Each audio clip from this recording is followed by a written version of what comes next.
Yo, what's up, everyone? It's your boy.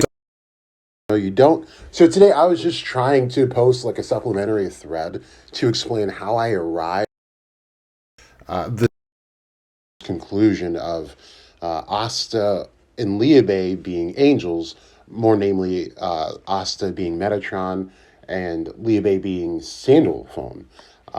But for whatever reason, Twitter is just screwing with me today, so it keeps blocking my posts for some reason. So I'm going to do what I did, like the Yami video.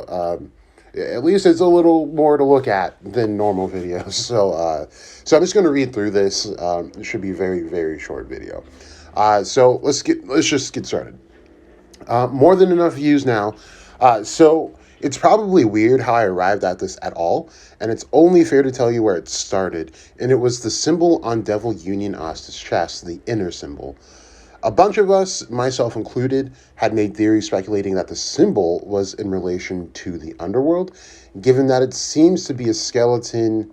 Hold on, I want to get rid of this. Can I get rid of the keyboard at all? Yes, I can. All right, cool.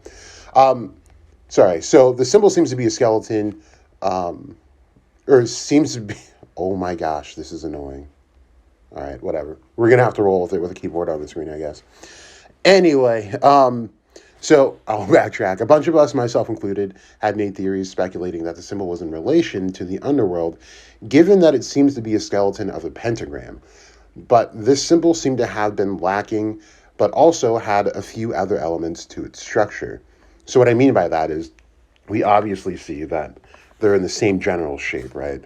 All the points are there. However, this symbol has these lines on the ends of it, which really kind of made me question the validity of whether it was going to be a pentagram or not.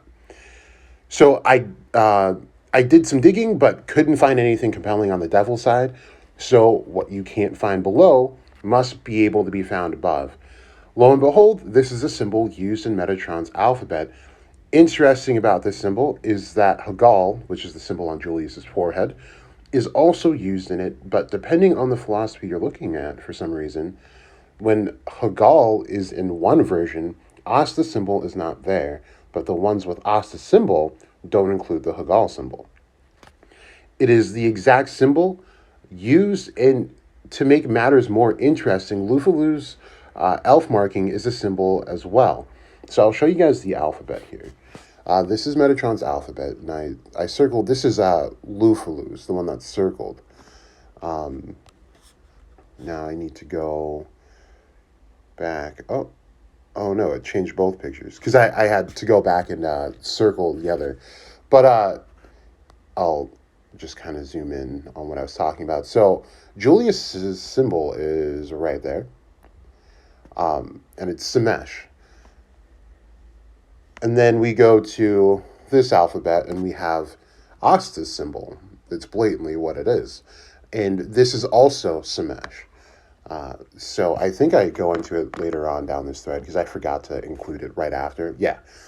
So it's a crucial element where we see Hagal and not Asta symbol and vice versa. The letters mean the same thing. And this is why I include the fact that Julius does also fit the bill as candidate for being Metatron in the last video. And Asta's just missing the 6th point to his symbol. But back to Lufalu. So the one that's circled in this picture right now is the symbol that Lufalu has. Just almost exactly what Lufalu has, actually. And what sold this is that Lux symbol in Metatron's alphabet has to do with Metatron's guiding a soul to upper realms of the Sephiroth or vice versa. We already know that the path from Keter to Malkut is called the Lightning Flash, and of course I have a thread on Lufalu's significance as even a non-apostle, as his and Lux Monosensory are one of, if not the best in the series, making him equipped to navigate through mazes as we did see him do in the dungeon arc. And just so we all have the picture, that's him in his ultimate magic form, the Battle Fiend. And I'm going to point out some things later on in this thread that we should be looking out for. But here's Lufalu. I'm just putting it up there to show you guys the symbol on his cheeks. And then we have that symbol I just showed you guys on Metatron's alphabet. Then we have Luck's ultimate magic form, where we see he gets small wings, horns, a tail, the symbol Lufalu had in the Elf arc, as well as orbs, much like Asta does in Union. I discussed the importance of orbs in the video, and it's rather unique to Metatron and Sandalphone.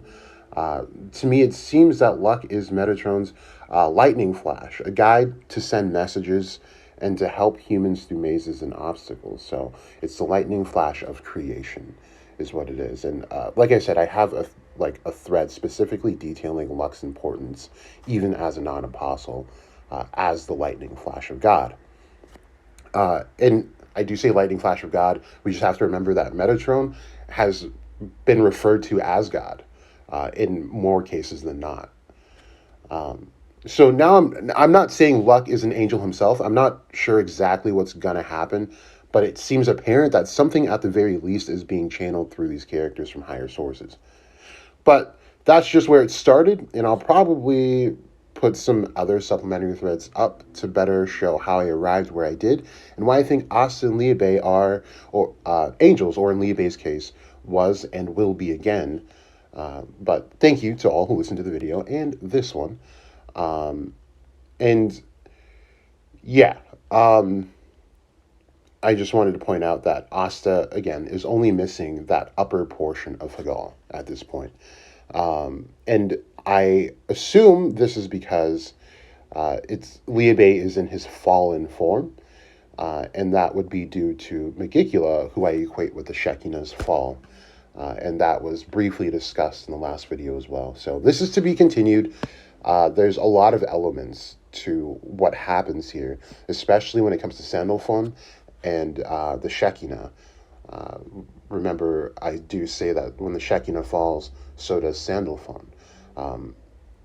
This is the mother of pretty much creation. And both Sandalphon and Metatron have a relationship with the Shekinah. Now, they do go on to kind of describe, this is kind of spoiling some other videos coming out, but they do kind of describe that there is actually an intimate relationship between at least Metatron and the Shekinah, because, again, like I said, Metatron is referred to as God, although he is not actually God, as God resides in the realms above Keter. So it's just how they refer to him. So with Megicula's reaction, I do personally feel like she was being purified,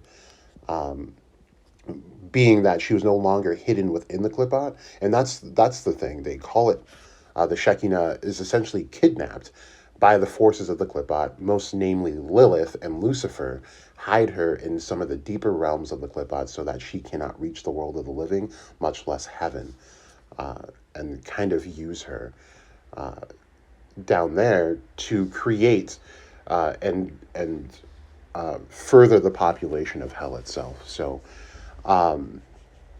I think this is a very important aspect to consider, but we'll go over that in other videos. I just wanted to get this out. Again, Twitter was just kind of screwing with me today, and I did kind of want to explain how I arrived here. But yeah, I hope you guys enjoyed this, and I hope it does kind of clear some things up as far as like how I arrived here, and it's not just some like random crackpot theory that I was desperate to get. But yeah, you guys let me know what you think in the comment section below. Thank you for watching this video and the last video. I'll see you guys in the next one. It's been Jack Goats to Go. You either know or you don't.